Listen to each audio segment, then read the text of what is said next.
안녕하세요. 네, 행복한 시간입니다. 특창 너무 감사드립니다.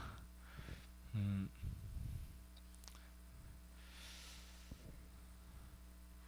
네, 오늘은 제가 두 번째 시간 암에 대한 이야기를 좀 해드리려고 하는데요. 암과 관련된 음식들이 무엇이 있을까? 그러다가 이제 전 육식을 고기를 한번 좀 여러분들에게 설명을 드리려고 합니다. 설명하기에 앞서서 제가 먼저 저희 힐링센터가 무엇을 하는 곳인지, 제가 어떤 일을 하는 사람인지 그 부분에 대해서 설명을 드리려고 하는데, 혹시 PPT. 네. 저는 충남 보령에서 저희 네, 여기 보시면, 사진에 보시면 저희 센터의 전체를 다 담지 못했고 센터 일부의 모습입니다. 20년, 25년, 거의 25년 전에 저희 아버님께서 이 시골 땅을 구입하셔서 한 2,000평 정도를 사셔서 그곳에 아주 작은 센터를 만드셨어요. 그리고 나서 이제 거기서 한 50평 정도 되는 그 작은 집에 이제 환우분들과 저희 가족이 같이 살았습니다. 그러면서 이제 한 10년, 15년 이렇게 지나다가 저희 아버지가 돌아가시고, 제가 그때 나이가 24살에, 이제 저는 원래 꿈이 선교사나 아니면 무슨 이렇게 강의하는 이런 것들 꿈이었는데, 그 꿈을 제가 그 당시에는 뭐 좀 포기해야 된다 할까요? 뭐 그렇게 하고 이 힐링 센터를 제가 이제 맡게 되었습니다. 맡아서 24살 때부터 운영해 오면서 지금까지 많은 어떤 변화와, 그리고 또 많은 뭐 여러 가지 애로 사항과, 그리고 또 많은 그 경험들 속에서 정말 뜻하지 않은 그러한 하나님의 섭리와 역사들 속에서 지금까지 해왔는데요.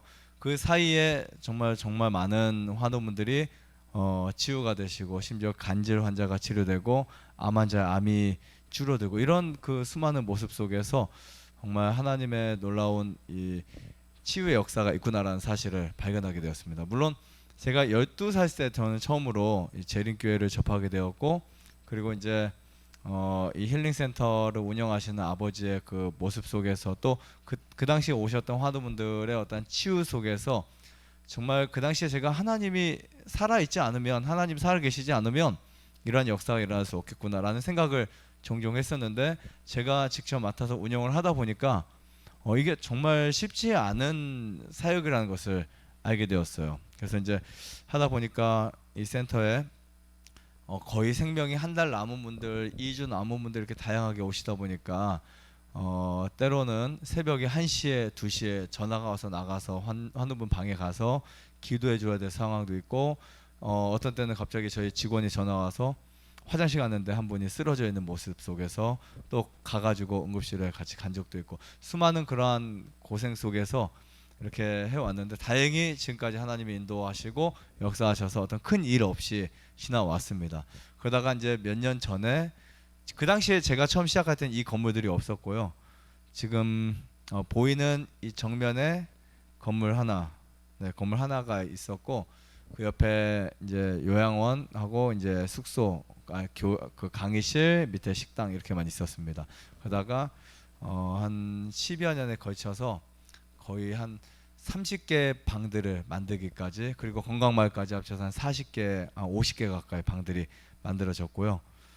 이렇게 처음에 자리를 잡고 시작을 했었는데, 어신교회도 생기고 이런 개별동들도 생기고요. 그리고 조격실, 여러 가지 네, 부분들이 생겼습니다. 원래 여기가 이제 처음에 시작된 곳이고, 지금 2층짜리 집. 아버님이 하셨을 때는 이 건물도 없었고 1층짜리 하나 50평에 해당한 집이 있었고, 지금 이거는 한 거의 80여 평에 해당하는, 그래도 이제 좀 방 한 11칸 정도 되는 건물입니다. 근데 어쨌든 제가 토요일 날 여러분들에게 제가 어떻게 이 일을 해왔고, 또 어떻게 이것을 또 유지하고, 그리고 지금도 많은 분들이 회복되어 가고 있는지, 이 부분에 대해서는 그때 좀 더 자세하게 말씀을 드리겠습니다. 그때 제가 할 내용은 우리 모두 다 의료 선교 사역자가 되자, 이런 내용으로 같이 할 건데요. 사실 저는 초등학교 5학년까지가 학력이 끝이에요. 끝이고, 제가 홈스쿨을 통해서 이런 건강 기별과 신앙을 받아들이고 이런 공부를 하면서 이런 사역을 할 수 있게 되었는데 그 부분은 제가 더 자세하게 말씀을 드리겠습니다. 그리고 이런 음식들이 나옵니다. 자극적이지 않고 네, 그러면서도 영양가 있는 신선하고 네, 아주 소화가 잘 되는 음식들. 그리고 농사를 이제 짓고 있고요. 지금 이제 프로그램을 하고 있습니다. 이렇게 2주 프로그램을 통해서 2주 동안 참가자들이 와서 졸업을 하는 것처럼 네, 하고 있고요. 이렇게 수료증도 줬었고 여러 가지 다양한 천연치료 체험들을 하고 있습니다.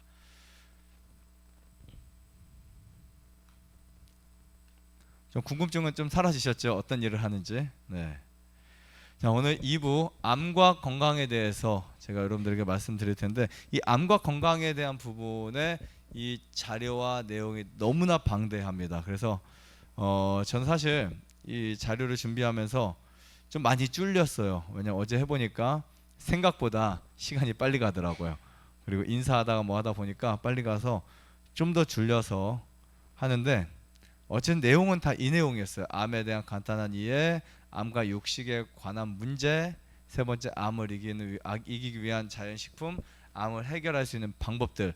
이 네 가지가 하면은 거의 한 4시간은 다 잡아먹는 시간들입니다. 그래서 이 부분은 제가 조금 빨리 할 테니까 왜 이렇게 빨리가 정신없어? 이렇게 생각하시는 분들은 손을 들고 좀 천천히 해달라고 하시면 제가 좀 다시 천천히 가도록 할게요. 자, 암이란 이런 겁니다. 종양의 일부예요. 몸에 뭔가 만져진다. 갑자기 갑상선에 뭐가 만져졌다. 아니면 겨드랑이에 뭐가 만져졌다. 유방에 뭐가 만져진다. 간에 뭐가 만져진다. 이 덩어리, 이상한 무슨 덩어리가 있어요. 그 덩어리들을 대부분 종양이라고 보통 합니다. 종양. 이 종양은 종류는 정말 많아요. 선종, 결절, 그 다음에 용종, 악성 종양, 양성 종양 해서 많습니다. 그래서 이런 종양이 왜 생길까를 봤더니 세포가 분열을 합니다. 우리 몸이 제가 어떻게 생겼을까요? 아니, 지금 모습 말고 어떻게 생겨났을까요? 네, 지금은 뭐 그냥 피부가 까무잡잡하고 그죠? 그냥 보이는 그대로 생겼지만 제가 어떻게 생겨났냐면 하나의 세포와 또 하나의 세포의 결합으로 생겨났습니다. 그러니까 엄마가 갖고 있는 무슨 세포? 난자세포, 아빠가 갖고 있는 정자세포가 결합이 돼서 수억 개의 그 정자세포 중에 딱 하나가 나를 만든 거예요. 그죠? 수억 개 중에 하나가 난소에 가서 난자와 결합이 돼서 1 더하기 1이 돼서 하나가 된 거죠. 그리고 나서 이것이 분열을 하기 시작했어요. 분열을 하는데 하나가 분열하면 몇 개가 될까요? 2개가 됩니다. 2개가 분열하면 몇 개가 돼요? 4개가 돼요. 4개가 분열하면 8개, 16개, 32개, 그 다음 뭐 이런 식으로 네, 이런 식으로 간다고요. 네, 계속해서 이렇게 해서 분열이 계속 되는데 우리 정상적인 세포가 여러분 줄기세포 들어보셨어요? 줄기세포? 우리가 나무를 보면 덩치가 있고 뿌리가 있고 위에 뭐가 있어요? 가지들 있잖아요. 가지들. 그 가지가 계속 뻗죠. 줄기라고 하죠. 줄기. 그거를 이용해서 우리의 세포 분열에 대한 관여하는 부분을 줄기세포라고 해요. 줄기세포. 이 줄기세포의 연구를 통해서 우리 어제 강원도 쪽에 보면 복제양, 듀리 아시나요? 양을 복제를 했어요. 요즘은 인간도 복제하는 시대가 됐잖아요. 그죠? 그게 바로 줄기세포의 부분이에요. 사람이 이런 겁니다. 내 몸의 세포가 처음에 줄기세포처럼 자라나는 거예요. 근데 이 줄기세포 중에 하나는 만능 줄기세포가 있고 하나는 성체 줄기세포가 있어요. 그러면 만능 줄기세포 같은 경우는 얘는 뭐든지 될 수 있어요. 지금 분명히 시작할 때는 하나에서 시작해요. 맞죠? 얘는 뭐가 될지 몰라요. 그런데 얘가 분열이 되면서 눈도 되고 코도 되고 입도 되고 귀도 되는 거예요. 신기하지 않나요? 여러분 신기하지 않아요? 뭐 그냥 내가 이렇게 생겼으니까 뭐 생겼나 보다 이렇게 하시지만 우리가 생리학에 조금만 관심이 있으면 너무나 신비롭고 신기한 거예요. 자, 근데 더 신기한 건 뭐냐면 이 사람이 진화가 되었다면 지금 이 줄기세포의 과정에 대한 설명이 저는 이해가 안 가는 거예요. 왜냐하면 진화의 값은 정해져 있지 않아요. 맞죠? 진화의 값은 정해져 있지 않습니다. 그런데 창조의 값은 설정된 정해진 값이 있어요. 하나님이 사람을 창조하셨을 때 달걀을 창조하지 않고 베이비 아기를 창조하지 않고 누구를 창조하셨어요? 어른을 창조하셨고 닭을 창조하신 거예요. 그것은 뭐냐면 세포가 분열할 때 1에서 몇 개인 개수는 모르겠지만 완성 성체가 되기까지는 그 분열하는 속도와 범주가 어디까지 제한된 그 부분을 설정해 놓은 거예요. 안 그랬으면 지금 저는 눈이 3개일 수도 있어요. 맞죠? 분명히 세포 분열하기 전에 원래 세포는 하나였고 걔는 뭐든지 될 수 있는 거예요. 몇 개든지 될 수 있는 거예요. 하지만 커트라인이 있는 거예요. 이게 정말 신기한 거예요. 두뇌든 손가락이든 발가락이든 우리 다 똑같잖아요. 맞죠? 모양은 다르지만 사람이다 하고 하면 사람이라고 하면 눈이 2개, 만약에 눈이 3개 있으면 사람이 아니에요. 괴물이라고 하겠죠. 맞죠? 아니면 눈이 뒤에 있으면 정상적인 사람일까요? 아니면 손이 머리에 있으면 안 맞겠죠. 아니면 손가락이 7개, 8개 달려있으면. 물론 기형적인 부분에서 생겨날 수 있겠지만 그것이 유전적인 결과에 의해서는 절대 그런 경우가 없습니다. 그런데 뭐 이 이야기도 제가 끝이 없이 정말 유전자에 대한 부분이 어마어마한데, 아무튼 그런데 제일 중요한 건 이거예요. 이러한 정상적으로 눈이 2개가 되고 코가 하나가 되고 입이 하나가 되기 위해서 세포 분열을 하고, 분열이 다 되면 얘네는 딱 스톱을 해요. 그리고 나서 뭐가 될까요? 유지합니다. 계속해서 죽은 세포, 새로운 세포, 죽은 세포, 새로운 세포 하면서 내 몸이 유지돼 가는 거예요. 그러니까 내가 그냥 이렇게 있는 거예요. 골세포가 25년 만에 바뀌고 적혈구가 뭐 한 120만 년에 바뀌면서 내 몸이 유지된다고요. 그런데 갑자기 어떤 세포 하나가 이렇게 살다가 자기 수명 주기가 있는데 그 수명 주기를 채우고 나서도 살아 있어요. 네. 그러니까 이게 뭔가 비정상적인 세포가 돼버린 거예요. 그때부터 얘는 멈추지가 않는 거예요. 멈추지가 않고 점점점 커집니다. 그래서 목에 암이 생기거나 간에 암이 생기면 그 암이 몇 cm 커져요. 막 15cm, 20cm, 30cm까지 커지는 거예요. 크다 보면 나중에 이렇게 커지는 거예요. 어떤 암은 축구공만하게 커지기도 해요. 왜냐하면 얘가 안 죽으니까. 죽어야 되는데. 그래서 이 암이라고 하는 거는 분열된 세포가 성장을 해서 형체 변화를 갖기까지 어느 정도 갔다가 유지가 되면, 성장이 되면 그거를 유지하기 위해서만 사용돼야 되는데, 그것이 그 범위를 넘어서 돌연변이가 돼서 계속해서 자기 멋대로 살아가는 거예요. 그건 질서와 규칙이 없습니다. 암은요, 무질서라고 보시면 돼요. 그래서 이 암에 걸리는 이유가 뭔지를 봤더니, 여러분 혹시 우리 그 일본 방사선이나 이렇게 그 물질에 뭐 오염되거나 체코노빌의 어떤 물질에 오염되면 어떤 결과가 일어나요? 보통 땅이 망가지죠. 그럼 식물의 변화가 와요. 그럼 그 지역의 식물들이 호박이 갑자기 막 이상한 권투장갑이 되고 막 엄청 혹이 생기고 뿌리가 막 이상해지고 꼬이고 징그러운 희귀한 그런 사진들 보셨나요? 네, 방사선에 접촉하는 그런 것들이, 그런 것처럼 암에 걸리는 이유는 외부의 화학적인 이물질들, 즉 무엇들이 있어요? 화학물질, 방사선, 바이러스들이 체내에 들어와서 우리 몸에 통제 메커니즘을 교란시키면서 이 DNA가 손상을 받습니다. 그러면 우리가 갖고 있는 이 DNA들이 손상을 받으면서 갑자기 문제가 생기는 거예요. 그때 암이 생기는 것입니다. 근데 우리가 그냥 지나갈 게 아니에요. 이 암은 쭉 보시면 사망 1위가 뭐죠? 사망 1위가 암이에요. 우리가 지금 현재 대한민국에서 가장 많은 사망을 좌우하는 게 교통사고 아니에요. 뭘까요? 거의 다 질병들이에요. 그죠? 여자분들의 운수사고가 9번째지만 남자들은 질병이 10위까지, 1위부터 10위까지. 그리고 자살이 6위예요. 자살이. 하루에 자살로 몇 명이 죽는지를 봤더니 41~2명이 죽어요. 우리나라에서 오늘 40명 이상이 죽는다고요. 자살만, 멀쩡한 아이들, 그것도 10대, 20대가 가장 많아요. 근데 그런 것보다 훨씬 압도적으로 많은 게 암, 하루에 188~9명이 죽는다. 이것도 몇 년 전 거예요. 지금 더 늘어났을 거예요. 여러분 생각을 해보세요. 오늘 아침부터 내일 아침까지 암으로 인한 사망자가 남자만 188명 정도, 여자가 113명 정도. 매일 이렇게 죽는다고요. 우리나라뿐만 아니라 전 세계적으로 죽지 않아도 될 많은 사람들이 무엇 때문에 죽고 있다? 결국은 질병 때문에 죽고 있다는 거예요. 그래서 제가 어제 말씀드렸잖아요. 전쟁보다 무엇이 더 무섭다? 네, 질병이 훨씬 더 무섭다. 그래서 미국에서 이제 리처드 닉슨 대통령은 1972년에 암과의 전쟁을 선포했습니다. 이것을 국가 법령으로 서명을 했고요. 1985년 국립암연구소에서 2000년까지 암으로 인한 사망률을 몇 프로? 50% 줄이겠다고 약속을 했어요. 근데 과거 35년, 37년 지난 지금 이 시간에도요.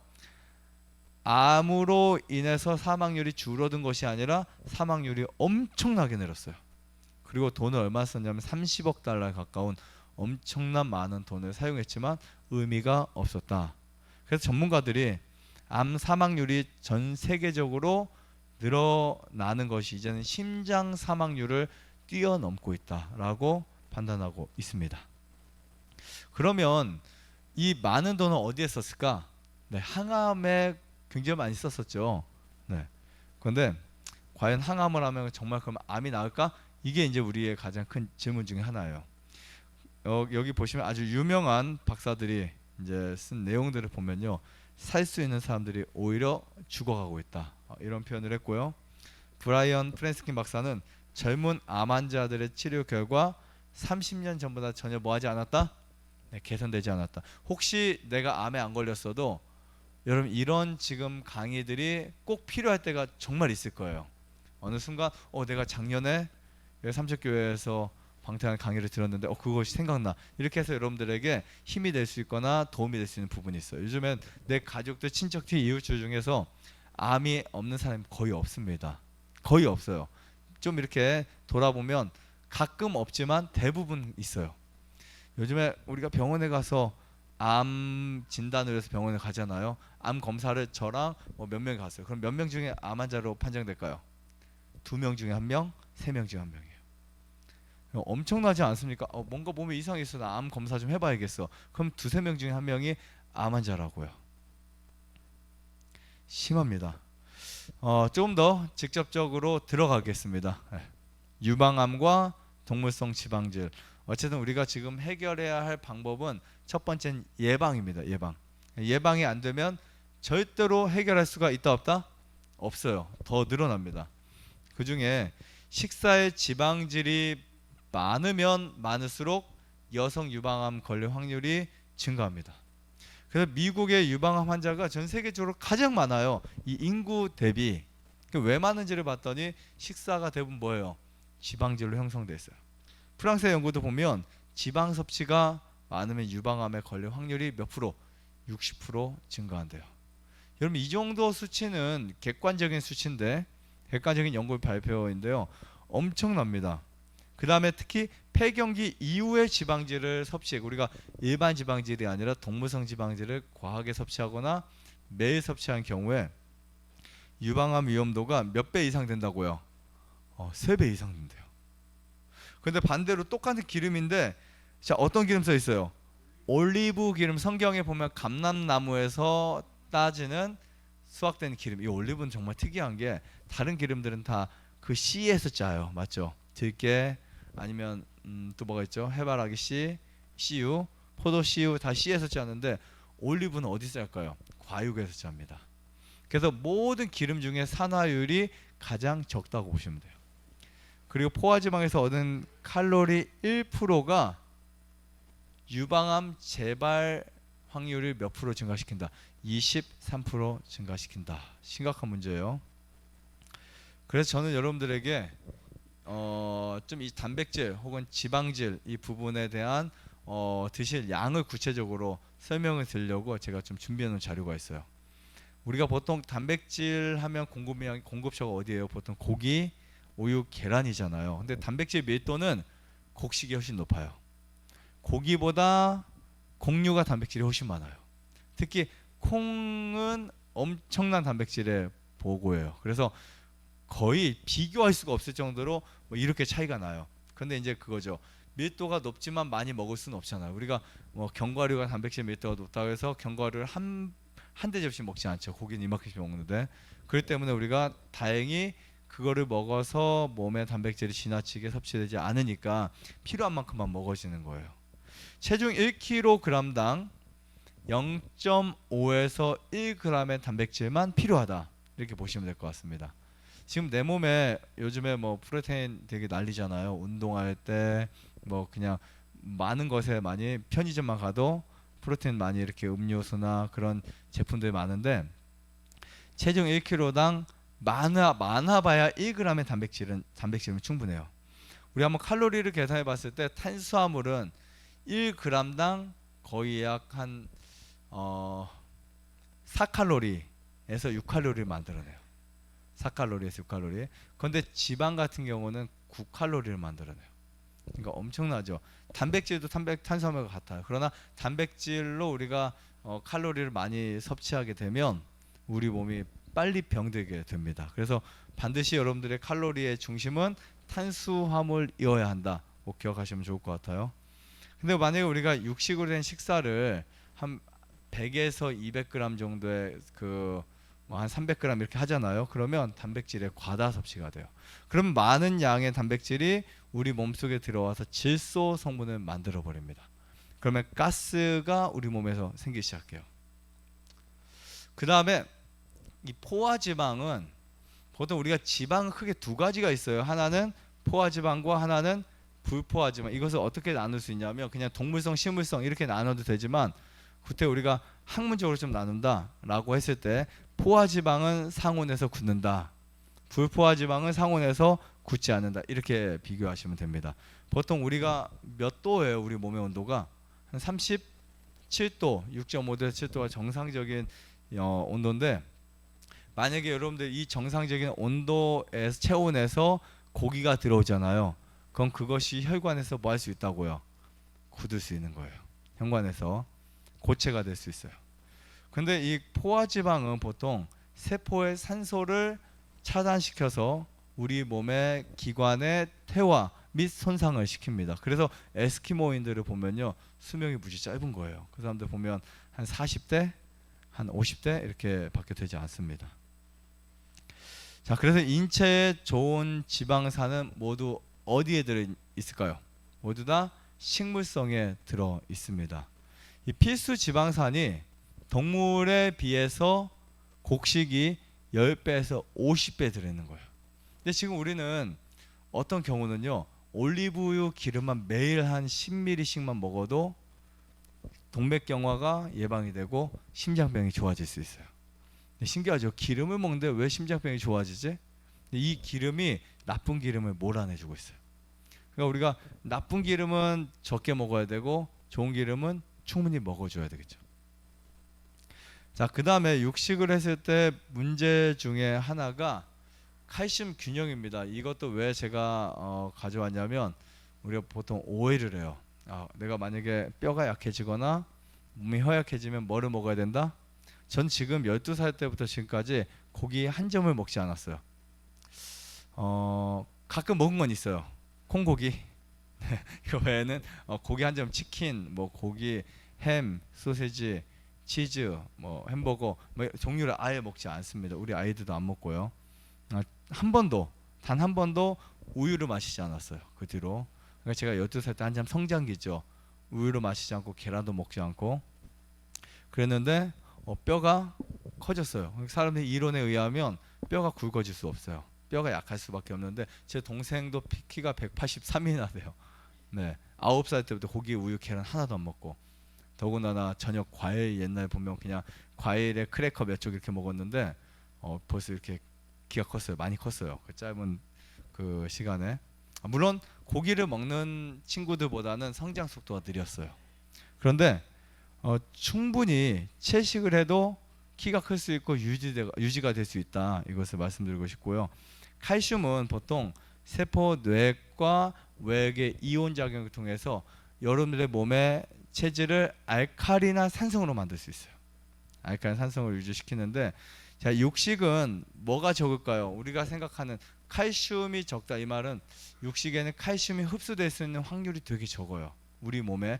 그리고 또 한국 사람들은 유당불내증이 되게 많아요. 그래서 우유를 아예 소화를 시키지 못하는 경우가 되게 많습니다. 그냥 들어간 거지 그게 소화가 돼서 정상적으로 연소됐다고 할까요? 그렇게 되지 않습니다. 그냥 내려간 거죠. 내려가거나 아니면 지방의 일부나 탄수화물 일부만 우리 몸에 들어가서 살만 찌는 경우는 있지만 대부분 그 전체적으로 분해되지가 않습니다. 그러니까 우유를 많이 먹으면 보통 알러지 체질이 만들어지는 거예요. 어렸을 때부터 우유 섭취, 분유, 우유가 들어간 어떤 여러 가지 과자들 이런 거 많이 먹잖아요. 그러면 아토피가 많이 생기는 거예요. 우리나라 아토피 정말 많잖아요. 우유 문화가 많아지면서 아토피가 생긴 거예요. 왜냐하면 소화를 다 하지 못하니까 얘네들이 우리 몸에서 뭐를 만들어요? 히스타민증을 만들어서 자꾸 몸을 긁게 만드는 거예요. 자, 육식은 칼슘이 적어서 세포 내에 이 마그네슘 이온이 세포 밖으로 나오게 됩니다. 그래서 산성 체질이 되기 시작해요. 그러니까 육식을 하는 사람들이 몸이 알칼리가 되는 경우는 거의 없습니다. 그러니까 여러분들이 매일 혹은 일주일에 두세 번만 육식을 해도요, 몸은 점점점 산성으로 만들어진다라고 보시면 될 것 같습니다. 자, 그 다음에 제가 직접적인 것만 말씀드릴게요. 육식을 하게 되면 직장암이 유발돼요.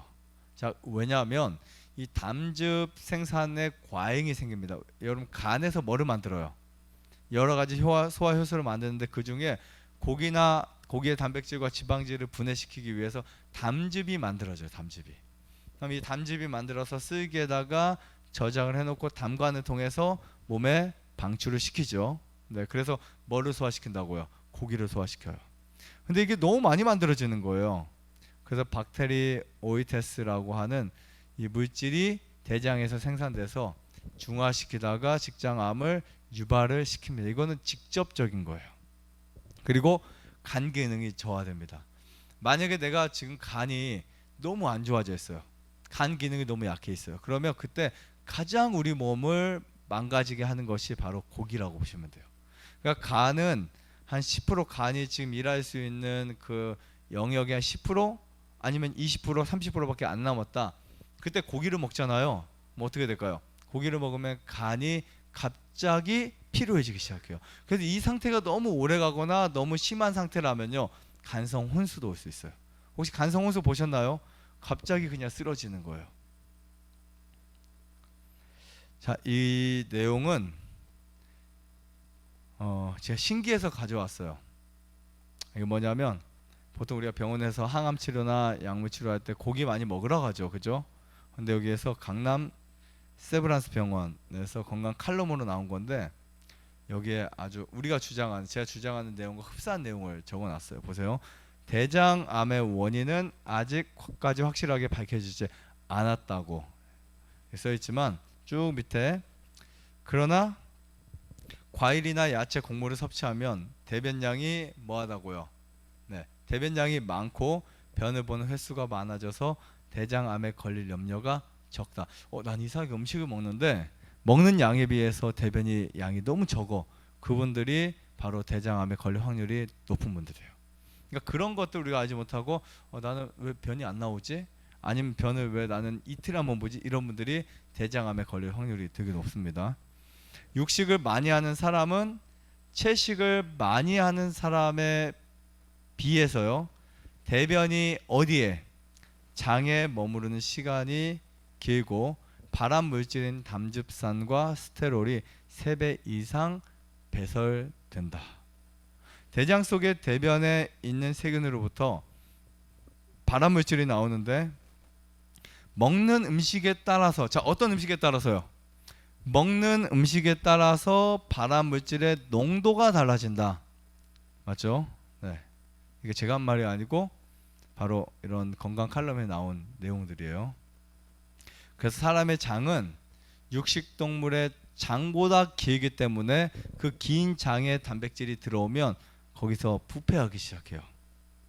그러면 그때부터 그 독소들이 우리 몸의 어딘가에 가게 되면서 여러분들 몸을 하루아침 망가뜨릴 수 있어요. 그러니까 어제까지 멀쩡했고 저번 달까지 멀쩡했던 분이 갑자기 이렇게 뭔가 배가 소화가 안 돼서 병원에 가니까 간암 많게 돼요. 이런 거 되게 많습니다. 정말 많아요. 갑자기 소화가 안 돼서 가봤더니 위암 말기래요. 갑자기 가봤더니 뭔가 그 폐암이래요. 뭐 이런 거 되게 많습니다. 이 내용도 굉장히 의미 있는 내용인데, 제가 오늘 여러분들에게 이 드리는 내용이 아마 어쩌면 지금 여러분들이 오늘 제 강의를 듣고 식습관을 조금만 바꿔줘도 내년, 내후년에 걸릴 암들을 예방할 수 있다, 이렇게 보시면 될 것 같습니다. 제가 만나잖아요. 저희 그 센터에 오시는 분 제가 1, 2, 3, 4 이렇게 적어서 보면 한 달 1년에 거의 한 500명 정도가 프로그램 참석하는 것 같아요. 500여 명이 한 기수에 몇십 명이 참석해서 제 17번을 프로그램을 해요. 17번. 그러면 그렇게 많은 분들 중에 암하는 분들이 3분의 1이나 반 정도가 오세요. 나머지는 다이어트, 당뇨, 고혈압, 아토피 오시고 한 3분의 1에서 반 가까이가 암으로 오시는데, 대화를 해보잖아요. 정말 자기는 평생 암에 안 걸릴 줄 알았대요. 어떤 분들은 한 달 전만 해도 몸이 건강했대요. 엊그제 통화하신 분은 저한테 입소해도 되겠냐고 물어보시더라고요. 그런데 상태를 보니까 활동을 못 하세요. 그런데 이분이 억울해 하시는 게 2달 전만 여기를 알았으면 그때 걸어서 갔을 걸. 근데 지금은 다리를 못 사용한대요. 다 퍼져가지고. 그래서 정말 후회를 엄청 많이 하세요. 어떤 분은 또 내가 아프기 전에 1년에 2주만 투자할 걸, 1주만 투자할 걸, 내 시간 그것도 없어서 못 살다 그 시간도 내가 못 냈는데 내가 암에 걸리고 말기가 되다 보니까 내 인생에 다 투자를 해도, 모든 시간에 다 올인을 해도 힘들어지는 거예요. 여기 보시면 일본계 이주민 암 사망률 10만 명당입니다. 지금 일본에 거주하고 있는 사람들이 지금 쭉 보세요. 대장암, 항문암, 전립선암, 그다음 또 무슨 암이 있어요? 네, 유방암, 그 다음에 자궁암도 있고, 난소암, 폐암, 위암, 식도. 어떤 암이 가장 많나요? 쭉 찾아보세요. 유방암? 아니고요. 네, 위암이 가장 많고 두 번째가 유방암이에요. 근데 여기서 위암하고 유방암 차이는 거의 1000명 차이 나요. 그죠? 위암이 엄청 많습니다. 그런데 일본인이 아닌 저쪽 끝에 백인을 보세요. 자, 어떤 암이 가장 적어요? 식도암 내지 그 바로 위에 있는 위암이 적은 편이죠. 그리고 가장 많은 암이 또 뭐예요? 지금 하와이 백인들이 어떤 암이 많아요? 유방암. 네, 유방암이 많습니다. 엄청나죠? 정말 많죠. 네. 그 다음에 자궁암도 많고, 그리고 대장암도 많고요. 자, 재밌는 사실은 일본인과 하와이 사람, 그러니까 백인과 비교를 해보세요. 대장암 차이가 많이 나요, 안 나요? 70명, 360명. 엄청나죠? 그렇죠? 그 다음에 항문암 엄청나죠? 특히 전립선암 정말 많이 나죠? 그리고 유방암 엄청나죠? 네. 그런데 뭐만 적어요? 식도암과 그리고 폐암과 위암이 적어요. 맞죠?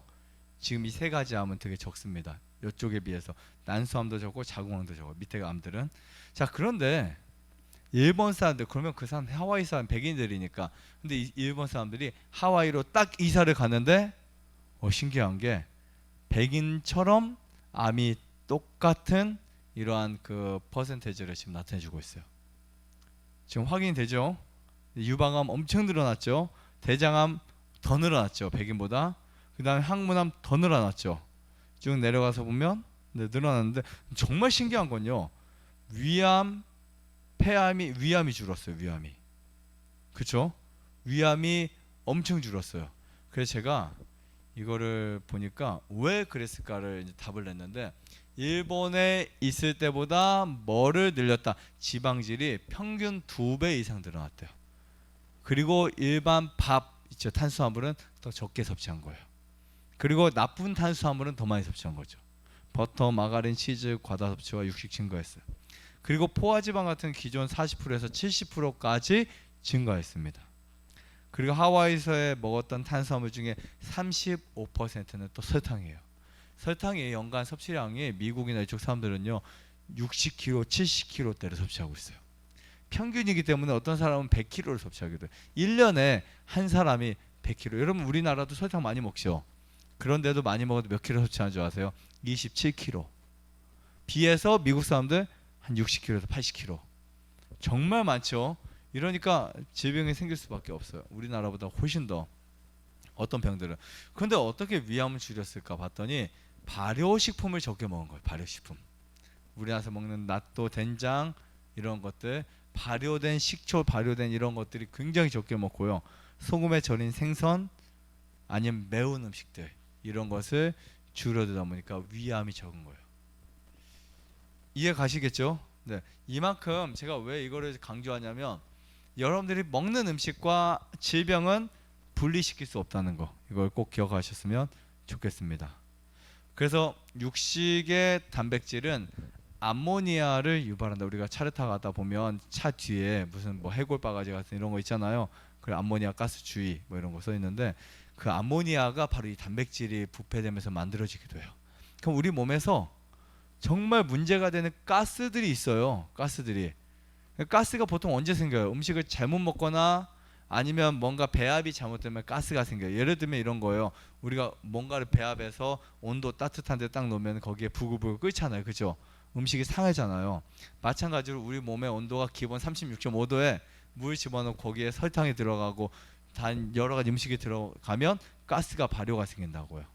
그런데 이게 정상적인 발효를 통해서 열을 만들어내면 괜찮은데 보통 육식의 단백질은 그것이 들어와서 세 가지 가스를 만들어요. 하나는 황산가스, 아황가스, 아모니아가스. 이 중에 아모니아가스가 가장 심각한 거예요. 그러면 만약에 여러분들이 그럼 난 암모니아 수치를 내가 검사할 수 있을까? 충분히 검사할 수 있어요. 병원에서 여러분들이 간 혈액 검사를 하면 간의 수치가 쭉 나와요. 간 수치가 첫 번째 백혈구, 적혈구 딱 나오잖아요.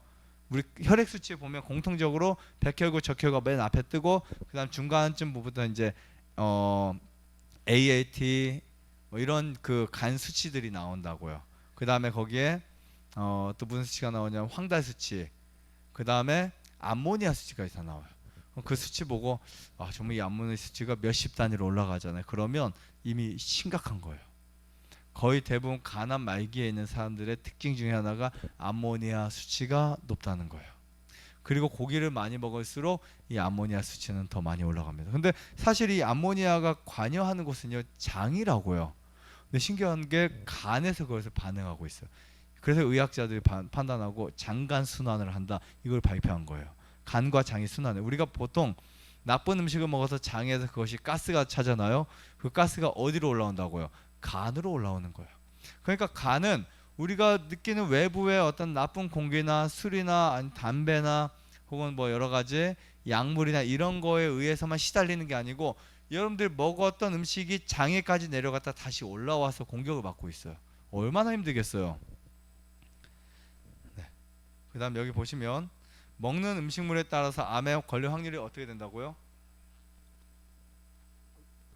네, 높아질 수 있다. 암의 60% 이상이 음식과 관련돼 있어요. 그러니까 여러분들 만약에 누가 암에 걸렸다 그러면 60%가 먹는 거라고요. 심각하죠. 그러니까 보통 우리가 이제 그 보면 우리 인식 속에 암에 그 여성분들이 되게 많이 오세요. 저희 센터는 남성분들이 한 20%, 여성분들이 80% 오세요. 그러니까 오시면 여성분들에게 제가 상담할 때마다 대부분 물어봐요. 왜 걸린 것 같습니까? 라고 물어보면 아주 많은 답 중에 하나가 남편이 속 썩여서 걸렸다는 분들이 아주 많아요. 남편이 속 썩여서. 그러니까 속 썩어서 암이 걸렸다고 생각하는 분들이 한 50% 이상이 되세요. 그리고 고기 때문에 암에 걸렸다고 믿는 분들은 단 한 명도 없어요. 신기한 게. 그러니까 내가 왜 암에 걸렸는지도 모른 채 그냥 온 거예요. 원장님 저는 담배도 안 폈는데 폐암에 걸렸어요. 저는 술도 안 마셨는데 간암에 걸렸어요. 그러니까 100% 남편이 속 썩어서 그렇겠죠. 이렇게 속 썩은 거, 스트레스 받는 거, 누구에게 돈을 빌려줬는데 받지 못해서. 그런데 여러분 생각해 보세요. 스트레스는 어떤 주체가 있는 게 아니에요. 저는 이거를 보고 기쁠 수 있지만 어떤 분은 이것을 보고 스트레스 받을 수 있어요. 맞죠? 노란색에 대한 트라우마가 있는 분은 스트레스 받을 수 있어요. 만약에 어떤 사람이 그렇지만 산소가 부족한 데서 꽃이 엄청 많은데 죽었어요. 그럼 그 가족들은 꽃이 어떻게 될까요? 트라우마가 생겨요. 그럼 꽃이 그냥 교회에 있으면 나 교회 안 갈 거야. 뭐 이렇게 될 수도 있겠죠. 예를 들면. 그러니까 스트레스는 극히 객관적인 것이 아니라 주관적인 거예요. 스트레스는. 그렇기 때문에 반응에 의한 거라고요. 스트레스는 반응에 의한 거. 그래서 스트레스 역시 관리를 할 수 있는 것은 여러분들이 먹는 음식과 주변 환경이 그것을 많이 우리가 제어를 할 수 있는데요. 그 중에 우리가 스트레스를 줄일 수 있는 음식들이 있어요. 어떤 음식일까요? 스트레스 줄일 수 있는 음식들이 대부분 항산화 물질이 많은 음식들이 스트레스를 줄일 수 있어요. 사과, 그 다음에 토코페놀이라든지 라이코펜이라든지 안토시아닌이나 이런 항산화 물질이 많을수록 스트레스가 줄어들어요. 그럼 우리가 만약에 스트레스를 많이 받고 좋은 채소를 많이 먹거나 과일을 먹는 사람들은 아무래도 스트레스 지수가 막 떨어져요. 근데 스트레스를 그렇지 않아도 받는데 매일 고기 먹고 매일 그냥 인스턴트 식품 먹고 패스트푸드 먹는다. 스트레스 지수가 훨씬 더 많이 올라가요. 이런 걸 기억하시면 좋을 것 같고요.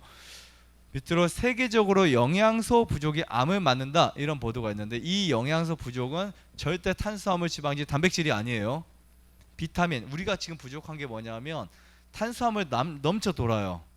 그 다음에 지방질 남아 돕니다. 그 다음에 단백질 너무 많아요. 근데 오늘 우리 보통 생각에는 단백질 부족, 뭔가 단백질 신화해서 우리가 지금 현재 그렇게 되어 있잖아요. 70년대, 80년대는 탄수화물 신화였어요. 어떻게 하면 살이 찔 수 있을까? 어떤 배가 나올까? 그러다가 이제 시간이 좀 지나면서 지방질. 그러다가 되게 짧게 지나갔어요. 단백질은 지금 계속 사람들은 단백질 신화 속에 살고 있어요. 야, 단백질 많이 섭취해야 되지 않아? 암 환자든 아이든 전혀 그렇지 않습니다. 세계적으로 영양소의 부족이 암을 맞는데 그 영양소는 미네랄, 효소, 파이토케미컬, 비타민 이 네 가지가 부족한 거예요. 그러니까 우리가 보면요. 지금 뭐가 부족해요? 파이토케미컬도 부족하고 미네랄 정말 많이 부족해요. 그러니까 우리 몸에 미네랄이 몇 퍼센트 있는 줄 아세요?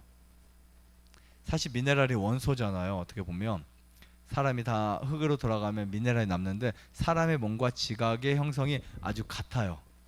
팔대 지각 요소가 사람과 흙이 같아요. 그래서 사람을 흙이라고 해도 괜찮아요. 사람을 뭐라고 해도 괜찮다고요? 흙이라고 해요. 하나님 사람을 흙으로 창조한 거예요. 과학자들이 발견해 보니까 흙과 사람의 이 구성을 보니까 그 정말 흡사한 거예요.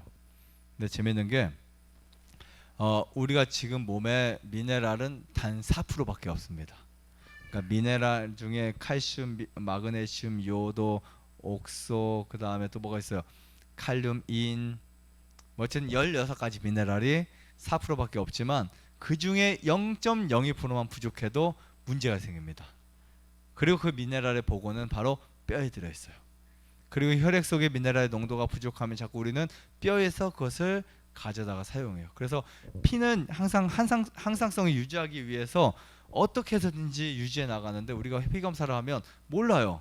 왜냐하면 피는 다른 데서라도 뺏어오니까 피를 보고 피 수치를 보고 괜찮은 것보다라고 하지만 이미 뼈는 약해져 있어요. 그래서 시간이 지나서 암 환자가 소금을 줄였다? 그러면 뼈가 약해져서 뼈가 잘 부러지는 거예요. 아니면 뼈로 암이 재발이 잘 되는 거예요. 요즘 그냥 그런 거예요. 암에 걸리면 무조건 소금 줄이자 이렇게 나오는 거죠. 자, 그런데 이렇게 영양소의 부족을 채우기 위해서는 우리가 밸런스를 맞춰야 돼요. 고기나 패스트푸드나 이런 일반 음식을 먹게 되면 그에 비례적으로 우리가 이제 식이섬유가 부족해져요. 식이섬유는 우리 몸속에 큰 영양소는 아니지만 이거는 우리 몸을 청소할 수 있는 수세미가 되는 거예요. 자, 그리스 같은 나라에서는 토마토와 올리브유를 국가적으로 이 소비를 증가시켰더니 절비성 암의 5분의 2가 감소됐대요. 국가적으로. 그걸 한 나라는요. 전쟁이 일어나서 고기 섭취가 굉장히 힘들어져 가지고 고기 공급이 그래서 고기를 줄이고 감자 그다음에 곡류들 옥수수 이런 그 주식을 엄청 늘렸더니 암 환자의 한 30%인가 정확히 기억은 안 나지만 정말 많은 암 환자가 줄어들었다고 합니다. 그러니까 사실 이게 엄청난 거예요. 우리가 지금 음식만 바꿔도 지금 난소암의 51%를 뭐 할 수 있다고요? 감소시킬 수 있다고요. 그리고 지금 이 부분이 있어요. 자, 여성분들이 보통 폐암에 걸린다 이런 표현을 담배를 안 펴도 폐암에 걸리는 일들이 왜 있냐면 바로 육류가 그 원인이 될 수 있어요. 자, 1950년대보다 세계적으로 흡연이 줄었어요. 네, 세계적으로. 그런데 육류와 패스트푸드가 늘어났습니다. 그래서 암이 훨씬 많이 늘어났고요. 우리가 보통 숯불갈비 있죠. 숯불갈비 한 400g을 먹으면 담배 거의 몇백 가치를 피는 것과 똑같은 그런 독소를 우리가 먹는 것과 같습니다. 그래서 여러분들이 담배 피는 것보다 때로는 고기 먹는 것이 더 해로울 수도 있다 기억하셨으면 좋을 것 같습니다. 자, 그러면 어떤 식품이 우리 몸을 노화로부터 방지할 수 있을까? 이 부분을 제가 좀 설명을 드리겠는데요. 보통 항산화제들은 유전자를 손상시키는, 즉 활성산소를 방어합니다. 유리기를 방어하고요. 그 다음에 카로티노이드라고 하는 이 물질들은 채소와 과일의 형태의 항산화 물질이라고 보시면 될 것 같아요.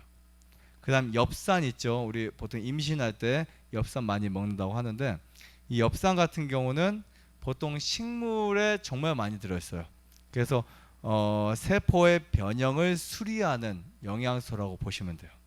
그 다음 플라보노이드 같은 경우는 식물과 약초 뿌리와 과일과 채소에 정말 많이 들어있어요. 이것은 염증을 저하시킬 수 있어요. 만약에 내가 감기 자주 걸린다, 플라보노이드 많이 섭취하셔야 돼요. 이거 많이 섭취하시면 감기 예방할 수 있고요. 만약에 내가 생식기 쪽에 암이 생긴다, 아니면 이거 위험하다, 아니면 이쪽에 좀 내가 주의를 하고 싶다, 라이코펜을 많이 드시면 돼요. 라이코펜이 어디 들어있는지 아시죠? 토마토에 많이 들어있어요. 근데 이 토마토에도 생것보다 익힌 것에 훨씬 많이 들어있어요. 그러니까 토마토는 영양보다도 흡수력이 더 중요합니다. 그래서 한 10배 이상 흡수율을 높이려면 끓여서 드셔야 돼요. 그 다음에 엽록소는 유전자의 돌연변이 방어합니다. 아까 눈이 3개 생길 수 있다고 했잖아요. 그런 형태로는 안 생기지만 그 대신에 암이 생기는 거예요. 이것을 막을 수 있는 게 엽록소라고 보시면 됩니다. 엽록소는 모든 녹색 잎사귀, 그 다음에 그 다시마, 미역, 김에 정말 많이 들어 있습니다.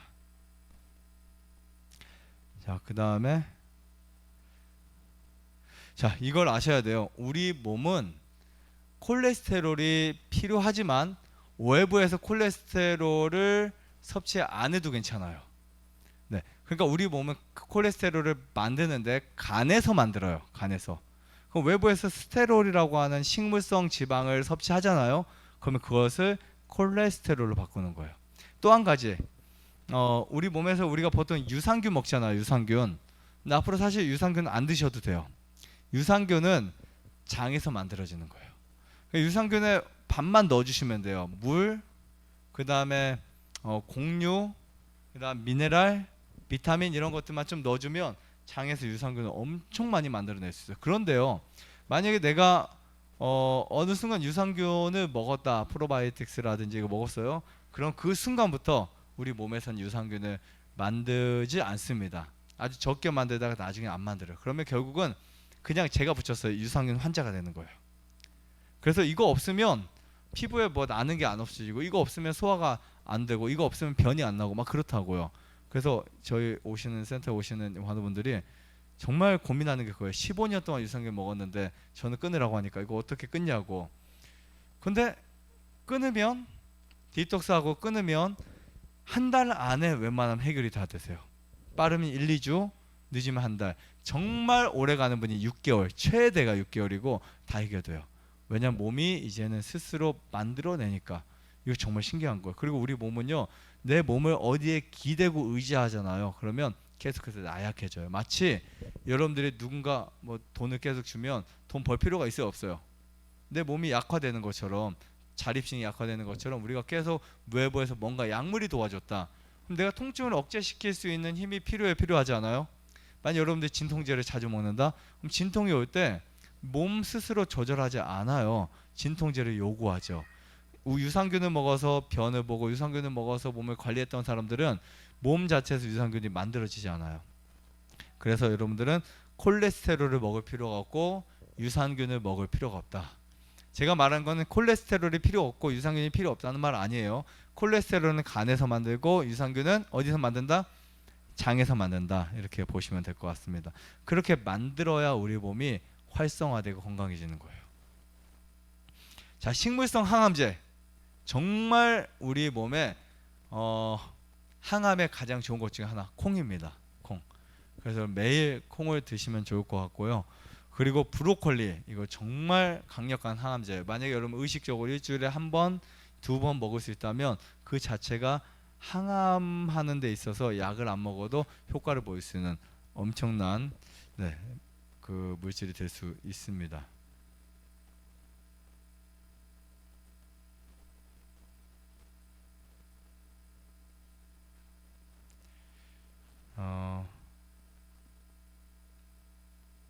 제가 마지막으로 이거 하나만 말씀드리고 마치겠습니다. 자, 암과 산소라는 내용인데 1931년 바로브루크가 발표한 거예요. 세포의 산소가 35% 부족해지면 암이 생긴다. 네, 여러분 지금 이 상태에서 내 몸에 세포가 차단되잖아요. 죄송합니다. 산소가 차단되잖아요. 그것이 암이 생겨요. 정말 놀라운 발견이에요. 그리고 1958년 서머우드는 피덩이가 제거되면 암으로 인한 사망 건수는 80% 줄어든다. 혈떡이 없어지면. 혈떡이 생기면 산소 공급이 안 되겠죠. 결국은 우리 몸에 산소가 부족하면 암이 생긴다는 거예요. 자, 그래서 이 암을 우리가 제거하기 위해서는 반드시 산소 공급이 필요하다. 충분한 산소 공급이 필요하다. 기억하시면 좋을 것 같고, 지금 내가 당장 내 피가 너무 더러운데 지금 당장 가장 짧은 시간에 피를 깨끗하게 할 수 있는 방법 알려드릴게요. 복식호흡 하는 거예요. 복식호흡. 만약에 내 피가 지금 몸에 너무 더러워요. 그 더러운 게 어떻게 느껴질까요? 몸에 짜증도 나고 화도 나고 컨디션 안 좋고 느껴지는 감정이 있어요. 근데 이것을 우리가 공기 좋은 곳에서 하면은 어떻게 돼요? 컨디션이 좋아지죠. 그리고 우리가 이런 거 있잖아요. 뭔가 엄청 긴장을 하면 이 근육이 수축이 돼 버려요. 막 긴장을 하고 뭐 공포에 겁에 질리면 근육이 수축이 되면서 거기에 혈관도 수축이 될 수밖에 없어요. 피의 압력은 세집니다. 맞죠? 네, 혈압이 그래서 올라요. 그래서 우리 드라마 이런 거 보면은 갑자기 충격 받으면 여기 뒷목 잡다가 쓰러져 죽잖아요. 그런 거 나오죠. 그런 원리예요. 자, 그런데 이럴 때 보통 사람의 생리적으로 몸은 어떻게 할까요? 살려고 발버둥 치겠죠. 네, 그래서 우리가 보통 엄청 응급 상황이 되면 사람이 숨을 어떻게 쉬어요? 깊게 이렇게 쉬죠. 근데 이거를 깊은 숨이라고도 하고 또 때로는 한숨 쉰다고 해요. 맞죠? 그러니까 보통 이제 저도 어렸을 때 막 그 게임을 좋아했어요. 게임을 하면 갑자기 오락실에 게임하고 있어. 엄마가 딱 등을 때려. 누가 때려? 누구야? 이렇게 보면 엄마예요. 그러면 한숨을 쉬어요. 왜? 죽을 것 같으니 큰일 났으니까 이제 걸렸다 이제 이거죠. 근데 그렇게 한숨 쉬면 또 한 대 맞아요. 어른 앞에서 버릇 없다고 한숨 쉰다고. 근데 사실 이게요. 사람이 한숨 쉬는 거는 자기 몸이 생리적으로 살려고 하는 그 과정이래요. 이 말을 다른 말로 깊은 숨이라. 그래서 반항하는 한숨 말고, 반항하는 한숨 말고 정말 내가 이렇게 깊은 숨을 들이쉬잖아요. 그럼 그 산소가 우리 몸에 들어와서 사람의 컨디션을 바꾸고 체력을 바꿔버려요. 한순간에. 그러니까 응급 상황의 혈액도요, 산소 공급을 통해서 사람이 그 응급 상황을 면할 수 있다. 이렇게 보시면 됩니다. 그래서 오늘 여러분들에게 이런저런 강의를 해드렸는데, 아무튼 꼭 여러분들이 좋은 음식을 섭취하시고 또 올바른 식생활이 형성이 되어서 질병으로부터, 특히 암으로부터 자유하게 되기를 바랍니다. 저도 하도 많은 암 환자를 봐오다 보니까 나도 가끔 집사람에게 그런 말이에요. 나중에 암에 걸려 죽으면 어떻게 하지? 뭐 가끔 이런 우스갯소리 이야기도 하는데, 사실 사람이 질병에 대한 공포가 없을 수는 없어요. 누구나 다. 그리고 그 트라우마가 한번 작동하기 시작하면 사람은 계속 병적으로요, 건강 염려증이 생겨요. 그리고 지금 한국도 선진국이 됐잖아요. 그러다 보니까 이제 뭐가 많이 신경 쓰여요? 건강이 신경 쓰이죠. 먹고 살기 힘들 때는 어떻게든 먹고 살기만 하면 되는데, 이제 뭔가 그래도 내가 즐길 수 있고 여행도 다니고 이제 어느 정도 그냥 살 수 있다 보니까 이제 뭐가 생각이 돼? 나 병 걸리면 어떻게 하지? 아이를 낳았는데 죽으면 어떻게 하지? 결혼했는데 잘 살다가 망하면 어떻게 하지? 이런 생각 들어요, 안 들어요? 그래서 우리는 항상 그런 부분을 염두하고 미리 예방하는 습관을 갖는 것이 지혜로운 부분이라고 생각됩니다. 선진국과 후진국의 차이 중에 하나가 뭔지 알려드릴까요? 예방을 하는 것과 예방하지 않는 거예요. 선진국의 사람들의 다 그렇진 않지만 개념적으로 예방하는 사람이 후진국보다 훨씬 많아요. 선진국은 20, 30대도 자기 관리를 해서 운동을 되게 많이 해요. 근데 우리나라도 최근에 이제는 뭐 러닝머신도 많이 사고 이제는 뭐 그 뭐야 야핏인가 뭐 그런 것도 많이 하고 뭐 굉장히 많이 운동에 즐기고 있잖아요. 그게 점점 내가 지금 현재 선진국에 해당하는 사람이라는 뜻이에요. 근데 여기에서 조금 더 신경 써서 우리가 운동뿐만 아니라 여러분들 먹거리에 신경을 좀 더 써주신다면 우리가 생각하는 것보다 훨씬 더 많은 건강과 행복을 얻지 않을까 이런 생각을 하게 됩니다. 제가 내일은요 혈액의 산화에 대한 이야기를 할 거예요. 건강에 대한 이야기도 운동에 대한 이야기를 하겠지만 어싱이나 걷는 운동, 좋은 운동도 말씀드리겠지만 지금 당장 내 몸에 혈액이 산화되어 있을 때 그 산화된 혈액을 보여드리고 그 산화된 피를 아주 빠르게 바꿀 수 있는 방법 하나 말씀드릴 거예요. 그럼 지금 내 몸에 피가 완전 산성이에요. 그래서 모기도 잘 몰리고 잘 가렵고 긁으면 상처도 잘 나고 멍도 잘 든다. 이런 분들이 금방 바뀔 수 있는 방법. 이거를 여러분들의 눈으로 물의 변화를 통해서 그것을 보면서 확인할 수 있도록 해드릴 테니까 내일도 역시 찾아주시고 그리고 우리 모두가 한 가지씩이라도 실천하자. 이래서 여러분들 오늘 고기와 산소 이 두 가지 실천하셔서 더욱 건강해지시기를 바라면서 마치겠습니다. 감사합니다.